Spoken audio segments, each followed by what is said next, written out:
This is CGTN, China Global Television Network.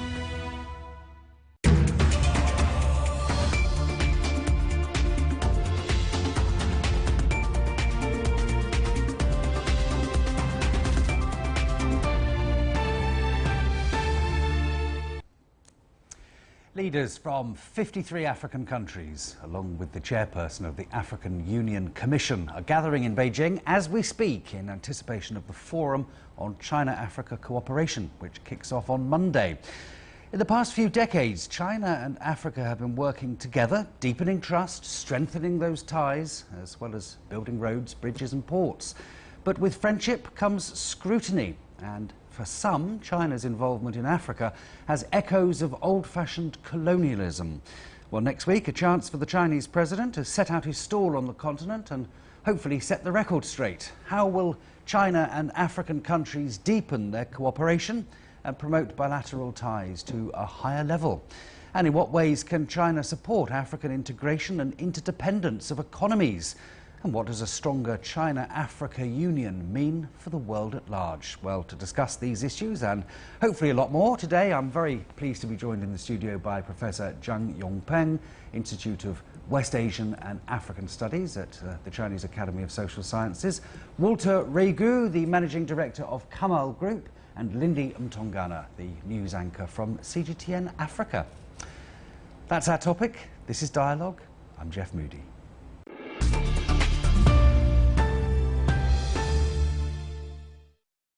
Okay, I want to start off with you, if I may, Zhang Yongpeng. It's very easy to see, isn't it, what Africa has to gain from this stronger union between the two countries. We're talking roads, infrastructure, we're talking $400 billion of investment by the year 2020.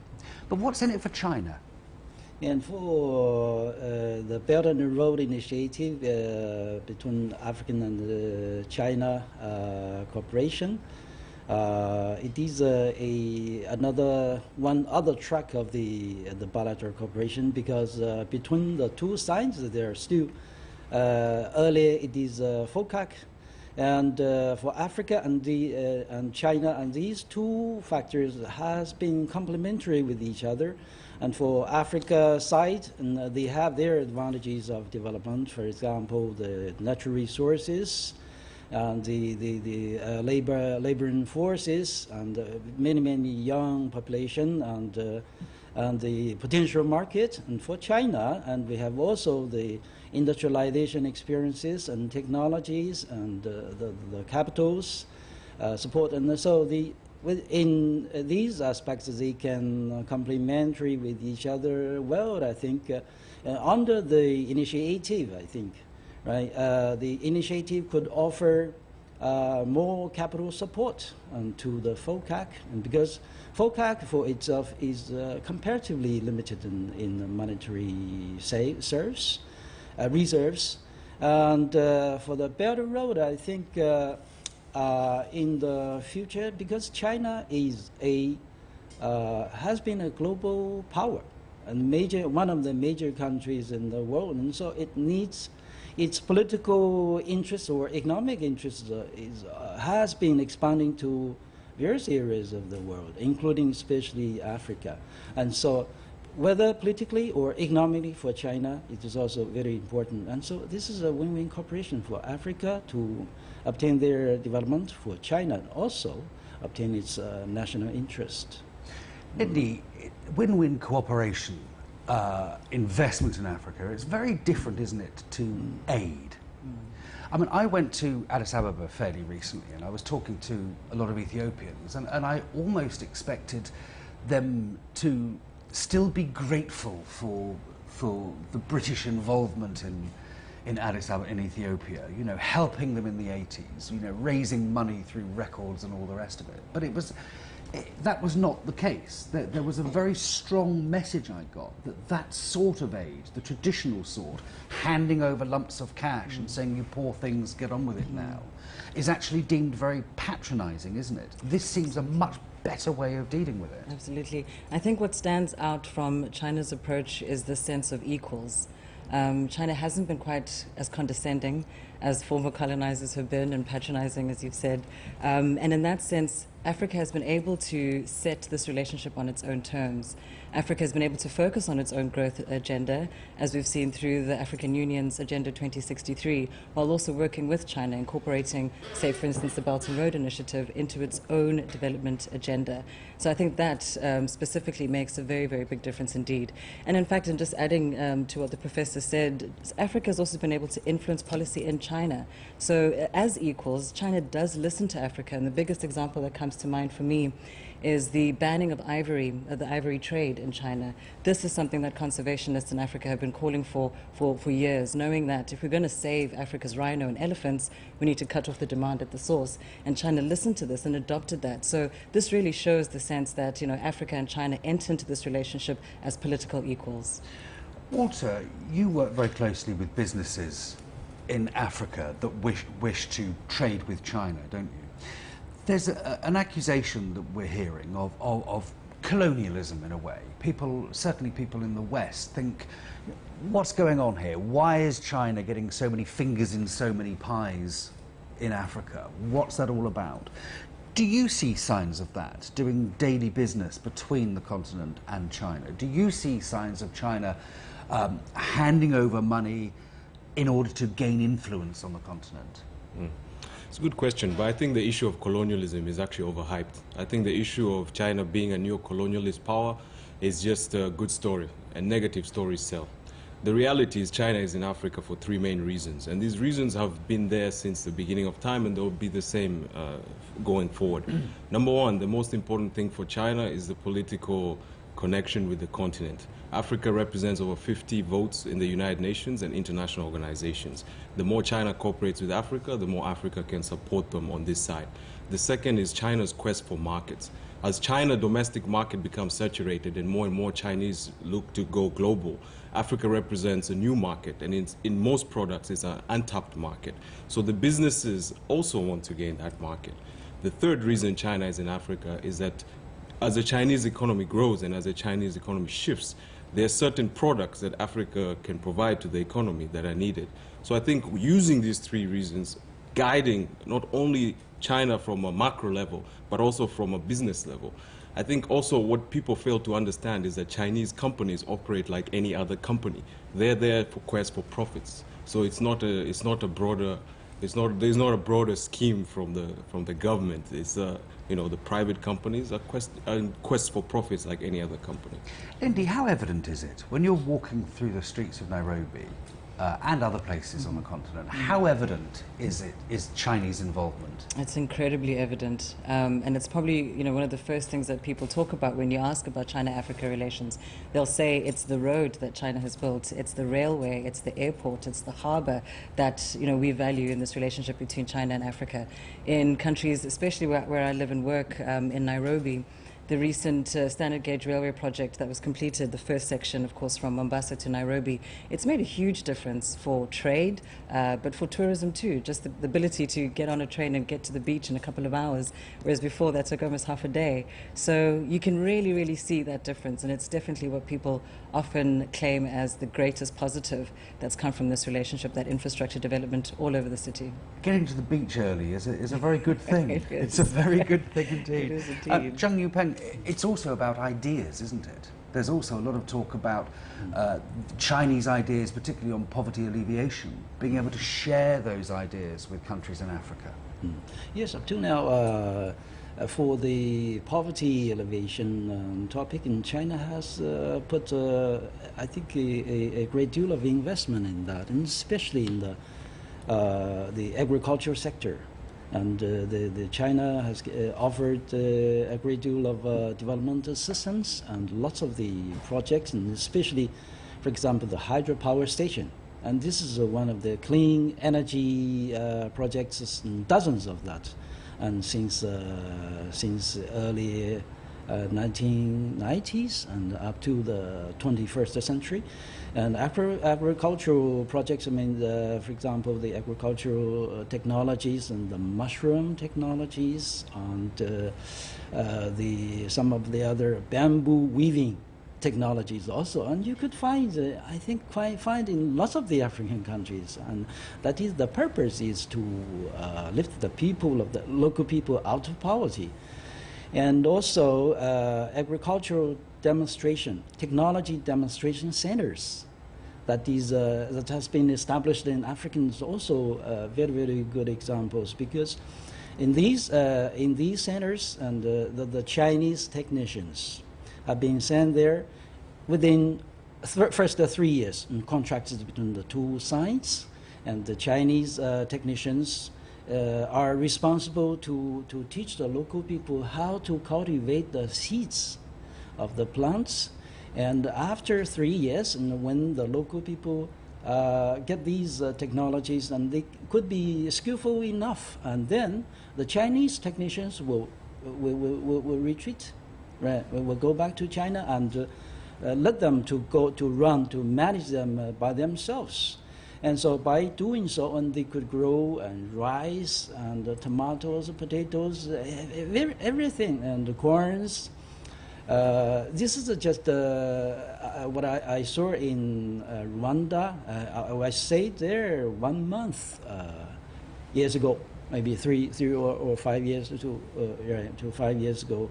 From Rwanda and Zambia to or another African country, maybe Kenya, as I remember, right?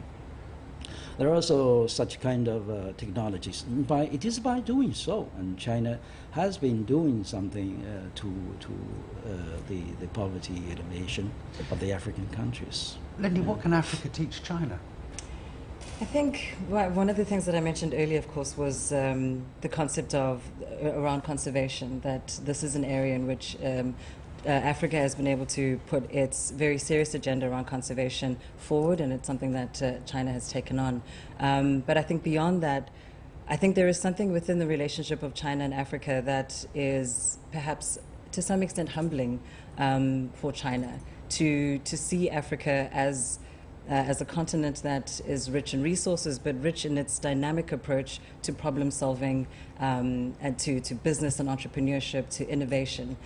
Definitely that Africa is learning from China, but if you look at the innovation on a grassroots level that's happening in Africa, it's quite amazing to think of some of the things that have come from a place that no one would have expected. For instance, M-Pesa, a form of mobile money, is something that has really taken over Kenya specifically, but other parts of East Africa too. And it just shows that the uptake around technology and innovation is something that I think other developing countries can certainly take note of.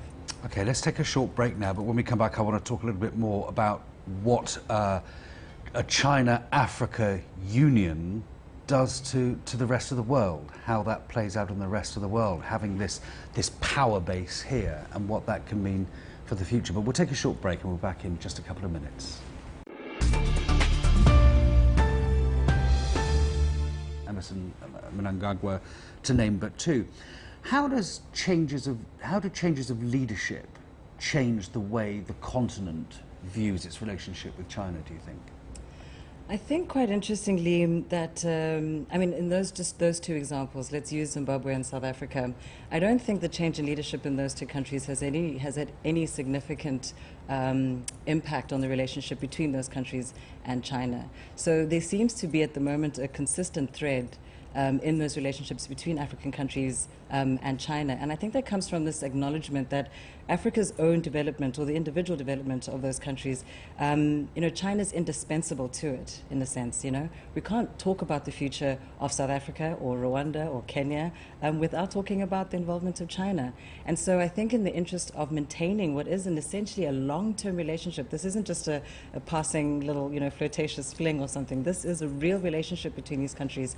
And I think that's what maintains that. And I think it also comes from Xi Jinping in the sense that he makes these personalized visits to African countries. He's famously, I think, done about 4 Africa tours since he came into power in 2013, possibly more than many other world leaders, certainly, and more than any previous Chinese president. But those individual trips, I think, help to maintain a consistency in that relationship.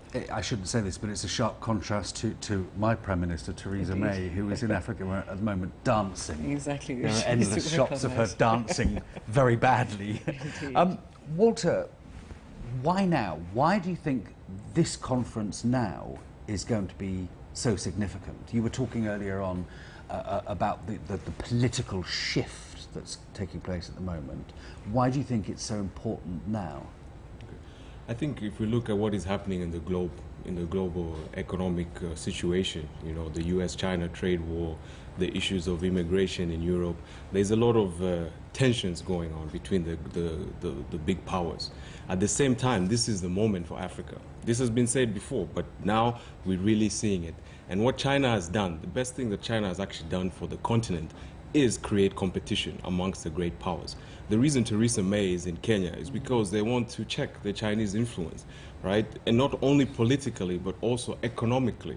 As you noticed, the reason the Europeans are coming to Africa now is no longer just a political issue, it's also an issue of markets. If you see the discussion between Theresa May and the Kenyan government, it was focused around economics, which is a big shift from the past. So I think this conference now is, it comes at the right time because these economic challenges are beginning to happen, and also it is the time for Africa. Trung Yung Peng, you were talking earlier on about the Belt and Road Initiative. How do you see the Belt and Road Initiative panning out in Africa? Because of course the Belt and Road Initiative is to start with a geopolitical union. It's a very specific route, the Maritime Silk Road and the Silk Road, and it's there to increase the infrastructure and improve the infrastructure between China and East Africa. But how will it affect the rest of Africa as a whole, do you think? And from the visit of President Xi's this year to the Western Africa, and China has signed the agreement with the Senegal. Right, also, and this is the first Western African country that signed such kind of similar agreements, because earlier African cooperation with China on the Belt and Road is largely limited on the eastern coast of the African continent, but now it's expanding to the west, and the whole, and further the whole African continent, and especially as one of the topic or major agenda of this FOCAC summit, and one of it is the combination with One Belt, One Better Road initiative and the FOCAC itself. And so this is a big sign or a signal to indicate that China-Africa cooperation will not only limited within the FOCAC framework, but also on the global view. And so this is a good sign in this respect. And following the further one, I think this is a good time. Exactly, I agree with their view. This is a very, very good time because in facing the international situation, and especially the rise of the anti-globalization and the unilateralism and the trade friction, right, between China and the U.S. Now, what is important is we must make sure that, right, Africa, whether Africa or China or especially some of the other developing countries, all of them, all of us, have been beneficiary from the globalization, from the multilateralism, right? And so, if we let's say just let the unilateralism go and to do everything that will finally do harm to our development, right? Whether to the African side or the Chinese side, and so this is the right occasion, right? Or that is also why lots of the African leaders are right expressing their views that they firmly support the Belt Road and they firmly support the multilateralism, right, instead of the unilateralism. And so this is a good sign, and there's also a big significance for the FOCAC to be held at this time.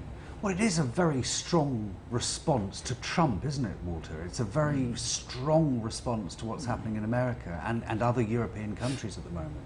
It's a real stand-up against protectionism. Yes, definitely. I think, you know, if you look at China-Africa trade, of course there are challenges, and there will continue to be challenges. But the the solution is not, protectionism. The solution is to come up with better ways of dealing with the problem, whether it's elimination of certain barriers or whether it's more open markets. But again, I think you cannot necessarily compare the US-China trade with China-Africa trade because, the goods that are traded are different between the two regions. And you will see in recent years there has been more and more noise about China opening more its markets towards African goods. And I think this will be one of the key issues that's going to be discussed now, because we should not pretend that the China-Africa trade is completely perfect. So these challenges, I think, will be more, they'll be more visible in this conference than before. What else needs to be done then? Because you, in your company, you work hard to introduce African businesses to Chinese businesses, to sort suppliers, to vet suppliers, that kind of thing.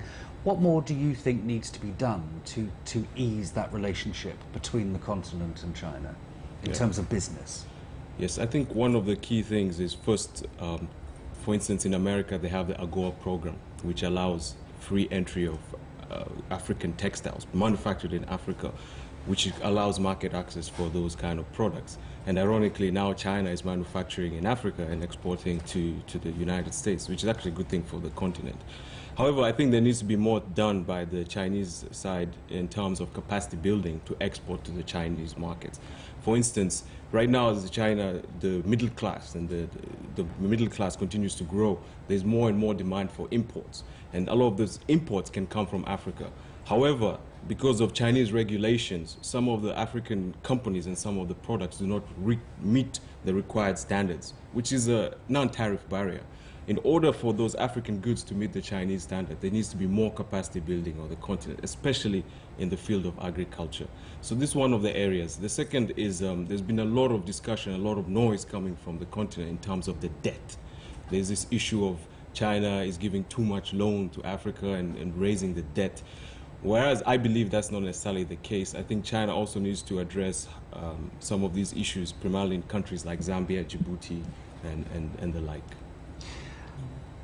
Zheng Liangping, how significant do you think it is that there's one country in Africa that isn't involved in this forum, Swaziland? They're not accepting the one China policy, they're not involved with this. Does that matter, do you think, that there's one country that isn't playing ball? Yeah, I don't think it matters much, but I think I'm quite optimistic in the short future and in a short time. The only one left in Africa will join in the FOCAC, the big family of China-Africa Cooperation. I'm quite optimistic, right? But up to now, everything is going on smoothly, right? Up to now, and because the last FOCAC in Johannesburg, right, we have only 50, right, 50 African countries. 48. Yeah, 50. Yeah. 40, So it's certainly 40, growing. 48, Yeah, 48 48 in 2015. We're nearly there. Yes, I remember it is 50. Right? Well, 48, Yeah, 50, but you know, since swings and 2016 up to now, 3 African countries established diplomatic ties with China, and I think the last one will soon join us. Lindy, last word to you, if I may. We've talked a lot about trade today, but also this word that we bandy around quite a lot, people-to-people exchanges. And we've done a lot of stories here on CGTN about people-to-people exchanges, people from African nations coming over to China, Chinese Mandarin being taught in African schools. How important do you think it is that the African people understand China better, and perhaps more importantly, the Chinese people understand African people better? You know what I've found, Jeff, reporting on China-Africa, on China-Africa relations, is that some of our reporting doesn't seem to have the desired effect, where negative perceptions around the relationship between China and Africa actually persist. Maybe because of the way that the narrative focuses on sort of the grand gestures and the macroeconomic level, But it really does help to show that people-to-people exchanges are actually taking place. It is the one area I find that is most impactful in trying to change people's perceptions around China and Africa. So when we look at some of the stories that we've done, for instance, on doctors, Chinese doctors working in African countries, alongside medical professions from those African countries, the teamwork that is possible between these two, I think that actually helps a lot to change perceptions.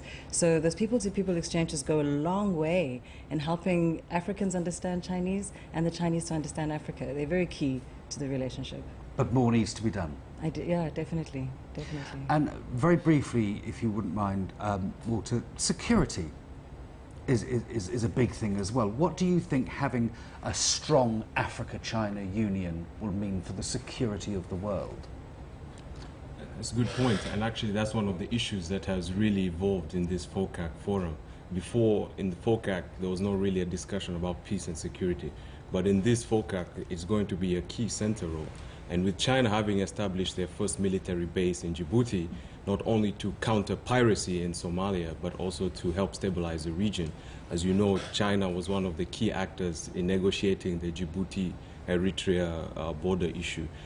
So yes, peace and security, China understands now more than ever that a more stable Africa is conducive to the three issues that I mentioned earlier. So I think they cannot be separated. And as we saw recently, China hosted the major Department of Defenses from Africa in Zhuhai, so that it can not only showcase Chinese military prowess, but also discuss on how this relationship can take better. Because at the end of the day, if there's no security on a part of the continent, there cannot be any progress. Walter, that's brilliant, because I know that was a slightly unfair question to say very briefly, if you will, tell me about world peace. So security, I think you did very well. Gentlemen and Lindy, thank you all very much indeed. Young Peng and Walter Regu and Lindy Montana, thank you very much indeed for coming in to talk to me. And that's it from this edition of Dialogue from me and all of the team here at CGTN. Bye-bye. Thank you for watching.